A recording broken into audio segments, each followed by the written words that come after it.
Media के बंधु के, प्रेस मीडिया के, इलेक्ट्रॉनिक मीडिया के और छायाकार बंधुओं का भी बहुत बहुत हार्दिक हम स्वागत करते हैं, अभिनंदन करते हैं। और आज प्रेस कॉन्फ्रेंस बुलाने का सबसे महत्वपूर्ण विषय का आपने देखा होगा, पिछले दिनों देश के हमारे यशस्वी प्रधानमंत्री नरेंद्र मोदी जी ने एक फैसला लिया है और यह फैसला जो आज़ादी के बाद कोई पहला प्रधानमंत्री है जो पूरे देश में जातीय जनगणना कराने के लिए कैबिनेट के राज्य स्तरीय समिति में निर्णय लेकर के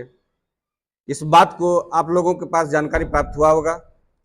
हम इसके लिए सबसे पहले हम भारत के प्रधानमंत्री जी का अपने एनडीए परिवार की ओर से उन्हें कोटि कोटि अभिनंदन करते हैं, बधाई देते हैं। साथ ही बिहार के मुख्यमंत्री जी ने आपने देखा कि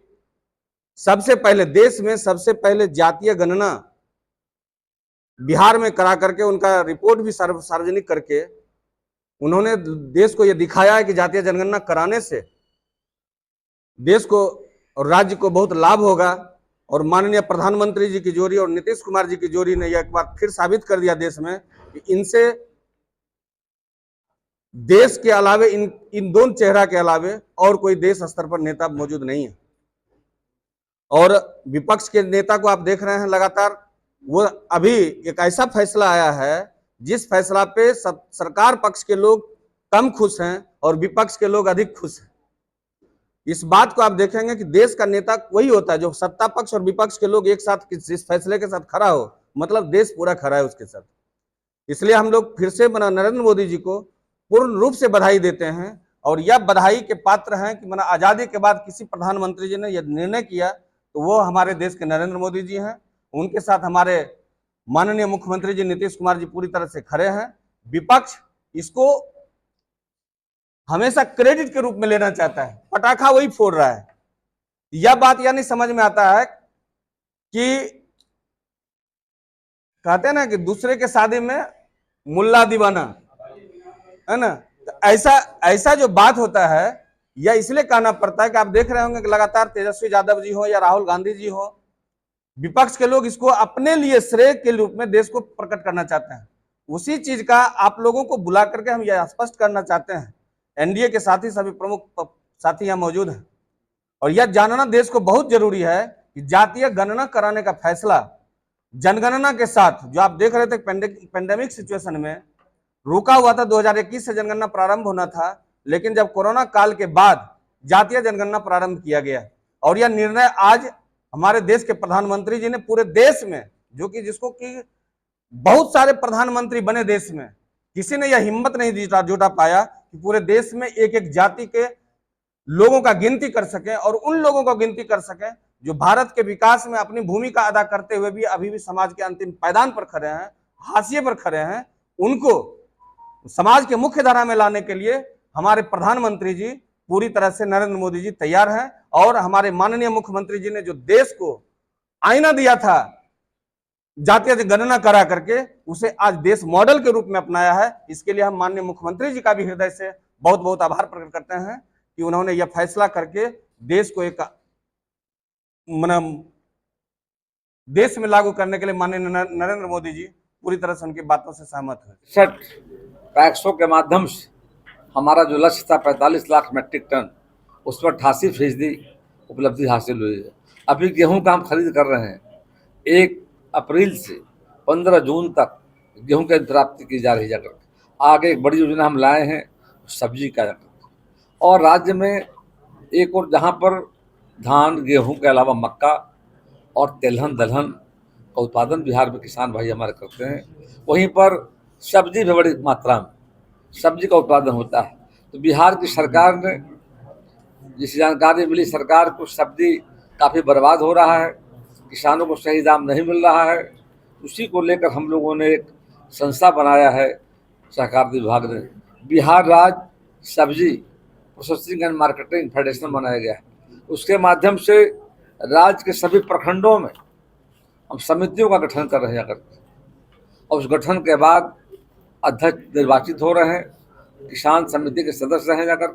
और वहाँ पर हम लोगों ने अभी आधारभूत संरचना को लेकर के 10 टन का कोल्ड स्टोरेज, 20 टन का गोडाउन और बाकी जमीन पर sorting, grading, shed, platform, parking की व्यवस्था की गई। यानी कि प्रति प्रखंड में 10 मतलब कि हजार मतलब स्क्वायर फीट जमीन में जाकर 8 कट्ठे के आसपास जमीन में जाकर के उसका निर्माण कराया जा रहा है। और जिला स्तर पर वो हम करा रहे हैं 2 एकड़ में जाकर, बड़ा कोल्ड स्टोरेज। इस तरह बिहार में, बिहार राज्य मिल्क फेडरेशन बिहार में जाकर के हमारा है, सुधा उसका ब्रांड जाकर के है। उसी तरीके से हम लोग यहाँ पर एक तो प्रखंड और यूनियन बनाया हमने 4 जगह है, वो है मिथिला, तिरहुत, मगध, हारीशंख पटना हमारा है। आगे भागलपुर बनाने जा रहे हैं इस महीने में, जो मैं देख रहा हूँ 5 बना है, 16 प्रखंड यहाँ पर जाकर के। तो यहाँ भी गैप है 11 का जाकर के, और बगल बांका में भी है वो जाति जनगणना को लेकर के रखी गई है। जाति जनगणना सही समय पर लागू करने के लिए यशस्वी प्रधानमंत्री आदरणीय नरेंद्र मोदी जी का मैं आभार व्यक्त करता हूं, और हमारे राष्ट्रीय अध्यक्ष आदरणीय चिराग पासवान जी का भी मैं आभार व्यक्त करता हूं और बधाई देता हूं, जो कि लंबे समय से हमारे राष्ट्रीय अध्यक्ष जी मांग करते आए थे कि लागू होना चाहिए। लागू करने के बाद हमारे गरीब निचले पायदान के जो भी हैं सही लाभ मिलेंगे उसको।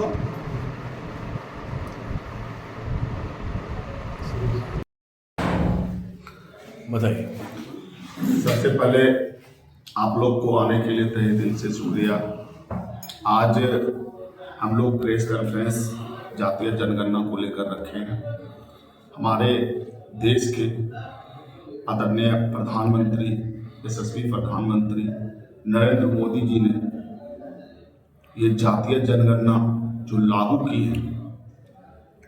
इसके लिए उन्हें बहुत बहुत बधाई और धन्यवाद देते हैं। साथ में हमारे आदरणीय राष्ट्रीय अध्यक्ष जो लंबे समय से ये जातीय जनगणना की मांग कर रहे थे, जिन्होंने दलित, पिछड़ों, अन्य वर्गों के समाज की चिंता की, वो हमेशा लगातार इस पर जो है वो मांग कर रहे थे कि जातीय जनगणना हो। इसलिए हम लोग आज इस चीज़ का जश्न मना रहे हैं कि जो विपक्ष कभी जात के नाम पर जो रोटी सेकते थे, बहुत लोगों को गुमराह करके जो है रोटी सेकते थे, आज जो है वो विपक्ष को जवाब जब जातीय जनगणना होगा तो उसको मिलेगा जवाब कि उसको क्या जो है इस जातीय जनगणना से जो है छन के आएगा। जो निचले पायदान पर पहुंच गए हैं जाति, जो वंचित हो चुके हैं देश के अंदर, जिसको अपने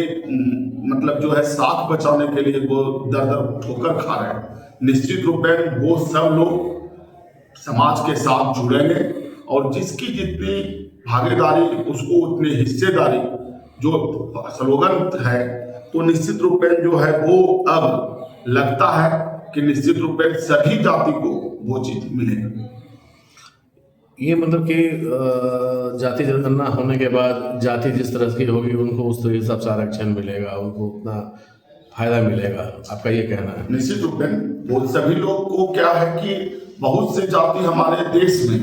ऐसी जाति हैं जो हम लोग के नजर से वंचित है। हम लोग जो है उसको मुख्य समाज के अंदर जोड़ के रख नहीं पा रहे हैं। जब उभर के आएगा कि कौन पिछड़ा हुआ है और कौन सबल है, कौन किस मतलब सबल कहने का मतलब ये है कि कौन जो है समाज के अंदर जुड़े हुए हैं, कौन समाज के अंदर नहीं जुड़े हुए हैं, निश्चित रूप में उसको समाज में जो है जुड़ने का मौका मिलेगा। उसको सरकार के तरफ से बहुत सारी ऐसी सुविधाएं मिलेगी जिससे वो अभी वंचित है। आधार क्या रहेगा? अब जिस आधार पे उसको सिलेक्शन किया जाएगा, ये गरीब है, ये उसमें आना चाहिए, उसका आधार क्या रहेगा? जाति के अनुसार आप चुन रहे हैं, आर्थिक उसमें शामिल किया जा रहा है क्या? निश्चित रूप में जाति जनगणना जो हो रहा है, ये एनडीए सरकार जो है बहुत सोच समझ के कर रही है। हम लोग के जो यशस्वी प्रधानमंत्री हैं, सबका साथ, सबका विश्वास और सबके साथ, ठीक है, तो निश्चित रूप में वो जो स्लोगन दिए हैं, उस स्लोगन में कहीं ना कहीं अगर त्रुटि हो रही है, उस त्रुटि को दूर करने के लिए जातीय जनगणना किया जा रहा है कि जनगणना हो जाने के बाद समाज में जो पिछड़ गए हैं उसको कैसे सबल बनाया जाए, कैसे वो मुख्य धारा में आए, इसके लिए जातीय जनगणना होगा। परिचय दे दीजिए आप अपना। अमर सिंह कुशवाहा, प्रदेश उपाध्यक्ष लोजपा, रामविलास। देखिए, दिनांक 27 अप्रैल 2025 को झंडापुर थाना को एक सूचना प्राप्त हुई कि जयरामपुर निवासी जिनका नाम पंजाबी रविदास है, उनकी परिवार के द्वारा बताया गया कि कुछ 4 से 5 अभियुक्त आए और इनके पति को अपहरण करके ले गए हैं हथियार का भय दिखा के। तो क्योंकि ये बहुत ही संवेदनशील मामला था, तो तुरंत ही एसडीपीओ के नेतृत्व में एक टीम बनाई गई, जिसमें एसएचओ झंडापुर और नदी एसएचओ और जो हमारी डीआईयू की टीम है, प्लस हम लोगों ने एसटीएफ का भी सहयोग लिया। सबने मिलकर एक टीम का गठन किया गया और तुरंत ही पीओ विजिट किया गया और जो आसपास के